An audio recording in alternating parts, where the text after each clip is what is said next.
বিশাল বড় প্যান্ডেল, হাজার হাজার খালি চেয়ার আর স্টেজে দাঁড়িয়ে একা একা ভাষণ দিচ্ছেন উগ্র হিন্দুত্বের পোস্টার বয়, যার সরকারের নাম শুনলে নাকি সবাই কাঁপে। সেই খোদ মোদিজির নিজের কেন্দ্রেই আজ তাদের এই হাল। দলিতদের পাশে টানতে সভা করা হলো, অথচ হাজার হাজার চেয়ারের বদলে মাঠে 200 জন লোকও নেই। হঠাৎ কি এমন হলো যে মোদি যোগীর হাত থেকে লোকজন এভাবে সরে যাচ্ছে? এটা কি জেনজি আন্দোলনের আফটার এফেক্ট, যা ভূমিকম্পের আফটার শকের মতন পরিষ্কার বোঝা যাচ্ছে? আজ একদম ভেতরের আসল সত্যিটা আপনাদের সামনে তুলে ধরবো। সবটা বুঝতে হলে পুরোটা শুনতে হবে। নমস্কার, আমি মধুরিমা ভৌমিক, আর দৈনিক সংবাদ অনলাইনে আপনারা দেখছেন সত্যি আসলে বেদনাদায়ক, যন্তর মন্তর না। এটাকে শুধু একটা জায়গার আন্দোলন বললে ভুল হবে। এটা ছিল পুরো দেশের কোটি কোটি জেনজির ক্ষোভের বিস্ফোরণ। গলি থেকে রাজপথ, সোশ্যাল মিডিয়া থেকে ছোট বড় শহর, দেশের এমন কোনো কোণ বাকি ছিল না যেখানে যুব সমাজ সরকারের বিরুদ্ধে ক্ষোভের বস্তা নিয়ে রাস্তায় নামেনি। কিন্তু আন্দোলন আপাতত থামতেই শুরু হলো নোংরা খেলা। মোদিজি আর তার পুরো ইকোসিস্টেম ঝাঁপিয়ে পড়লো এটাকে কালিমালিপ্ত করতে। আইটি সেলের 1.5 টাকা, 1.25 টাকার ট্রোলারদের নামিয়ে দেওয়া হলো, মাঠে নামানো হলো এমন কিছু ব্যক্তিত্বকে যাদের কেউ জেনজিকে ফাঁকা আর অকেজো তকমা দিচ্ছে, তো কেউ আবার প্রধানমন্ত্রীকে বিষ্ণুর অবতার প্রমাণের প্রতিযোগিতায় নেমেছে। এমনকি বিজেপির অফিসিয়াল এক্স হ্যান্ডেল থেকেও একটা অদ্ভুত পোস্ট করা হলো, 2 উইন্ডো পোস্ট। একদিকে নাচ গান, গিটার বাজানো জেনজি যুব সমাজ, আর অন্যদিকে রাষ্ট্রপতির হাত থেকে পুরস্কার নেওয়া এক তরুণ। যেন বার্তা দেওয়া হচ্ছে তোমাদের ঠিক কেমন ভাবধারার হওয়া উচিত। যে মোদিজি বিদেশে গিয়ে নিজে নাচ গানের অনুষ্ঠান দেখে আসেন, সেই বিজেপি আজ তরুণদের কালচার আর স্বাধীন চিন্তাকে কটাক্ষ করছে। ভাবুন একবার। কিন্তু সব চেষ্টা আজ ব্যর্থ। এই জেন জি আন্দোলনকে কালিমালিপ্ত করার যে চক্রান্ত হয়েছিল, তার প্রথম রেজাল্ট চলে এসেছে। আবার বলছি, কোনো প্রাথমিক ট্রেন্ড বা পূর্বাভাস নয়, একদম সলিড রেজাল্ট। আর সেই রেজাল্ট কোথায় এসেছে জানেন? কাশীতে, মানে বারাণসীতে, প্রধানমন্ত্রীর নিজের লোকসভা নির্বাচন কেন্দ্র। হ্যাঁ, যে বারাণসীতে 2024-এর নির্বাচনে প্রথম 7-8 রাউন্ড গণনা পর্যন্ত কংগ্রেস প্রার্থী অজয় রায় এগিয়েছিলেন, তারপর হঠাৎ আপডেট বন্ধ করে দেওয়া হয়েছিল এবং শেষমেশ মোদিজি জিতে গেছিলেন। যদিও তার জয়ের মার্জিন প্রায় 5 লাখ থেকে কমে 1.5 লাখ হয়ে গিয়েছিল। ঠিক সেই বারাণসীতেই ধাক্কা খেয়েছে মোদি সিস্টেম। সাংবাদিক অভিষেক উপাধ্যায়ের দুটো টুইট এই মুহূর্তে ভাইরাল। সেই অভিষেক উপাধ্যায়, যিনি নিজের ইউটিউব চ্যানেলে রাম মন্দিরের দানপেটি আর ভক্তদের প্রণামী ডাকাতির খবরটা প্রথম ব্রেক করে গোটা দেশে হুলুস্থুলু ফেলে দেন। অভিষেকের চ্যানেলে খবরটা দেখে টুইট করে অখিলেশ যাদব, গোটা দেশ জানতে পারে রাম মন্দিরের অন্দরে ভক্তদের প্রণামী নিয়ে ট্রাস্টের কেচ্ছা কেলেঙ্কারি। তো উত্তরপ্রদেশে যোগী আদিত্যনাথের তথাকথিত রামরাজ্যে ঠিক কি ঘটেছে তার এক্সক্লুসিভ আপডেটটাও সেই অভিষেক উপাধ্যায় সামনে এনেছেন। বিজেপি দলিত ভোট ব্যাংক টানতে বারাণসী থেকে শুরু করেছিল তাদের হাই প্রোফাইল সমরসতা সংকল্প কর্মসূচি। উদ্দেশ্য ছিল বিরাট, কিন্তু শুরুতেই ধাক্কা। অনুষ্ঠান স্থলে দলিতদের সংখ্যা ছিল নগণ্য, খালি চেয়ারের সংখ্যা ছিল তার চেয়ে বহু গুণ বেশি। অভিষেক নিজের এক্স হ্যান্ডেল থেকে এই অনুষ্ঠানের পরপর 2টি টুইট করে ভিডিও সহযোগে। প্রথম টুইট পার্ট 1, পরের টুইট পার্ট 2।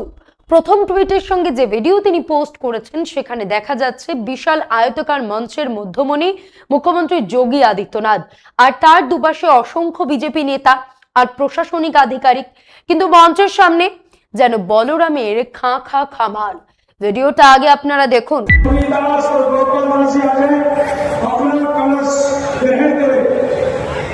সবচেয়ে লজ্জার বিষয় কি জানেন?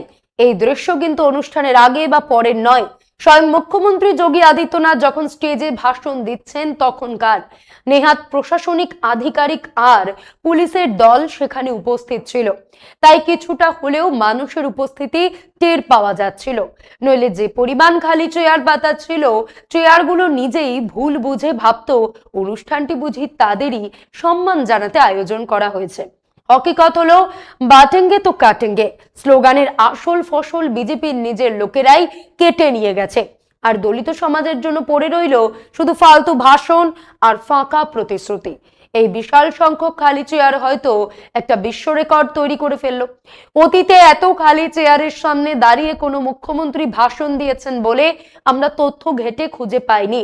আপনারা পেলে কমেন্ট বক্সে অবশ্যই জানাবেন। বিশাল বড় প্যান্ডেল আসলে হ্যাঙ্গার, বিজেপির ট্রেডমার্ক প্যান্ডেল যেমন হয় আর কি।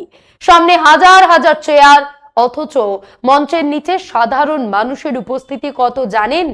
গুনে দেখলে 200 জনও পার হবে না। যদি ওই সভায় 200-র বেশি মানুষ প্রমাণ করা যায়, তবে আমরাও মেনে নেব যে মোদিজির চেয়ে যোগী আদিত্যনাথের জনপ্রিয়তা সত্যিই অনেক বেড়ে গেছে। ছবি কিন্তু মিথ্যে কথা বলে না।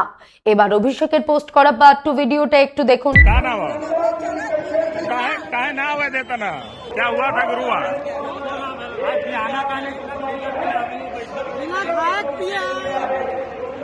মানুষ অনুষ্ঠান ছেড়ে বেরোচ্ছে আর খালি চেয়ারগুলো একনিষ্ঠ হয়ে তাদের জায়গায় দাঁড়িয়ে রয়েছে। এটিও বারাণসী থেকে আসা যোগী আদিত্যনাথের সেই সমরসতা সংকল্প কর্মসূচির আরেকটা গায়ে কাটা দেওয়া ছবি। 7 মাসের মধ্যে উত্তরপ্রদেশের বিধানসভার ভোট, নির্বাচনের আগে দলিত ভোট ব্যাংক উদ্ধারে বিজেপি তাদের সবচেয়ে বড় আউটরিচ প্রোগ্রাম শুরু করেছিল। আর তার প্রথম দিনের হাল এই। স্থানীয় মানুষদের ক্ষোভটা দেখুন। সাংবাদিকরা যখন সাধারণ মহিলাদের নাম বা অভিজ্ঞতার কথা জিজ্ঞাসা করছেন, তারা এতটাই বিরক্ত যে নাম পর্যন্ত বলতে চাননি। কেন জানেন? একটা বড় ধোঁকাবাজি হয়েছে তাদের সঙ্গে। দূর দূরান্ত থেকে মানুষগুলোকে ডেকে আনা হয়েছিল, অথচ না পেলেন ন্যূনতম খাতির যত্ন, না পেলেন একটু খাবার জল, না খাইকে দাইয়ে বসিয়ে রাখা হয়েছিল। এই ক্ষোভ আর প্রতারণার জবাবই মহিলারা তাদের তিরিক্ষি মেজাজে দিয়েছেন। আমি যদি এটাকে জেনজি আন্দোলনের রেজাল্ট আর প্রভাব বলি, তবে কি খুব ভুল কিছু বলছি? স্পষ্ট দেখা যাচ্ছে তরুণদের সেই আন্দোলনের পর সাধারণ মানুষের ভয় কেটে গেছে। মোদি যোগী সিস্টেমের প্রতি ক্ষোভ এবার প্রকাশ্যে আসছে।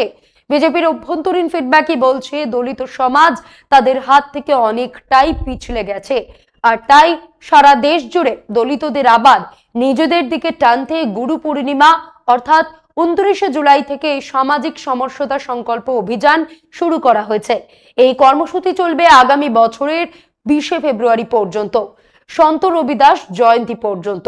ততদিনে নির্বাচন চলে আসবে। ভোটের স্বার্থে হাজার হাজার চেয়ার পাতা হয়েছিল ঠিকই, কিন্তু সাধারণ মানুষের ফিডব্যাক আর চেয়ারে তাদের উপস্থিতি বুঝিয়ে দিচ্ছে জনগণের হাওয়া এখন কোন দিকে বইছে। ঘটনার সত্যতা আরো পরিষ্কার হলো যখন দেখা গেল স্বয়ং মুখ্যমন্ত্রী আদিত্যনাথ প্রায় 4 ঘন্টা দেরিতে মঞ্চে পৌঁছলেন। আর দ্বিতীয়ত, দূর দূরান্ত থেকে আসা মানুষগুলোর জন্য খাবার বা জলের কোনো ন্যূনতম ব্যবস্থাই করা হয়নি। এক যুবক তো ক্ষোভের মুখে ঠিক এই কথাই বলছিলেন যে না খাইয়ে দাইয়ে বসিয়ে রাখা হয়েছিল। প্রশ্ন উঠতে পারে, এটা কি শুধুই জেনজি আন্দোলনের প্রভাব? জেনজি তো এক তাৎক্ষণিক সলতে পাকানোর কাজ করেছে, কিন্তু আসল সত্যিটা হলো 2024-এর ভোটের পর থেকেই পুরো দেশের মানুষের মন কিন্তু বদলাতে শুরু করেছে। আর সেই ক্ষোভের বিস্ফোরণটা কোথায় দেখতে পাওয়া গেল? খোদ প্রধানমন্ত্রীর নিজের কেন্দ্র বারাণসীতে। মজার বিষয় কি জানেন? আমি যে 200 জন মানুষের উপস্থিতির কথা বলেছিলাম, সবার শেষ মুহূর্তে নাকি ভিড় তার চেয়েও কমে গিয়েছিল। হাজার হাজার সরকারি বাস, স্কুলের বাস আর পঞ্চায়েত সচিব, পাটোয়ারি, অঙ্গনওয়াড়ি কর্মীদের ভয় দেখিয়ে লোক জড়ো করার যে পুরনো ডাবল ইঞ্জিন মডেল, সেটা কিন্তু আজ পুরোপুরি ফ্লপ। বিজেপি আর আরএসএস এর ক্যাডেটদের বাদ দিলে স্বতঃস্ফূর্ত জমায়েত প্রায় শূন্যের কোঠায়। এটা শুধু যোগী আদিত্যনাথের ব্যর্থতা নয়, নরেন্দ্র মোদীর জন্য এক চরম সংকেত। 2024-এ তিনি কিভাবে জিতেছেন তা দেশবাসী দেখেছে। কিন্তু ইতিহাসের নিয়ম বড় নিষ্ঠুর। ইন্দিরা গান্ধীরও একসময় মনে হয়েছিল তিনি অপরাজেয়, কিন্তু ইতিহাস কাউকেই ছাড়েনি। হিসেব সবার হয়, কারোর একটু আগে, কারোর পরে। ক্ষমতা, বিপুল সরকারি অর্থ আর অফুরন্ত ক্ষমতার দাপট দেখিয়ে সারা বছর ইভেন্ট বা নাটক চালানো সহজ, কিন্তু সাধারণ মানুষের মনে যে তীব্র ক্ষোভ এবং হতাশা জমেছে, আর ক্ষমতার যে অহংবোধ শাসক দলের ভেতরে চেপে বসেছে, সেটাকে ঢাকার ক্ষমতা আর কোনো ইভেন্টের নেই। তার উপর জেনজি তরুণদের গায়ে আঘাতগুলো এখনো একদম টাটকা। দিল্লির ঘটনা বলুন কিংবা বিহার এবং মহারাষ্ট্রের শিবাজি পার্ক, কোনো দল বা নেতা কিন্তু তরুণদের রাস্তায় নামায়নি।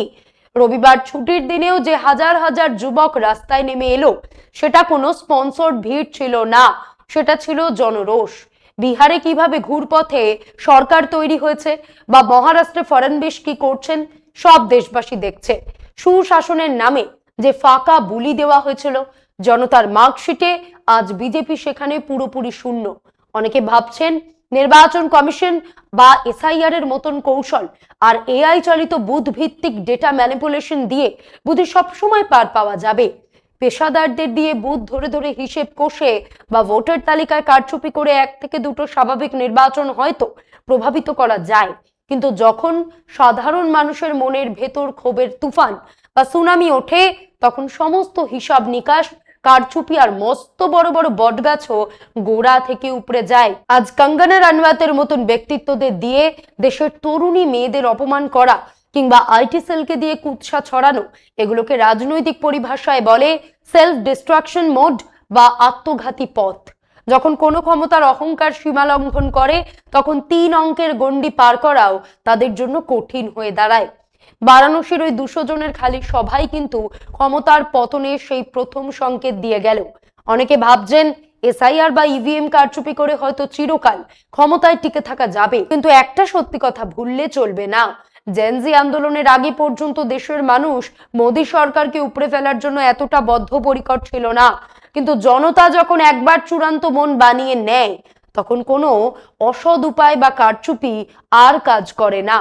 পশ্চিমবঙ্গের উদাহরণটাই দেখুন না, সমস্ত শক্তি প্রয়োগ করে বিজেপি কত ভোট পেয়েছিল, প্রায় 45 থেকে 46%। আর উল্টো দিকে সমস্ত চাপ সামলেও মমতা বন্দ্যোপাধ্যায় পেয়েছিলেন 41% ভোট। তৃণমূলের চেয়ে বিজেপি মোট কত বেশি ভোট পেয়েছে? এমন বিরাট কিছু নয়, 32,11,000। এত সাম দান দণ্ড ভেদ, তারপরেও বিজেপির সঙ্গে পরাজিত তৃণমূলের ভোটের ফারাক মাত্র 5%। মহারাষ্ট্র বা হরিয়ানার পরিসংখ্যানও একই কথা বলছে। এত কলকাঠি নেড়ে ক্ষমতার চরম ব্যবহার করেও আজ শাসক দলের এই হাল। রাজনীতির যজ্ঞে গণতন্ত্রকে বলি দিতে বিজেপি তাদের যা কিছু অস্ত্র বা কৌশল ছিল, দেশি ঘি থেকে আম কাঠ, সব জ্বালিয়ে নিঃশেষ করে ফেলেছে। এখন ভাড়ার পুরোপুরি শূন্য। এর বাইরে নতুন কোনো চাল চালার ক্ষমতা এদের নেই।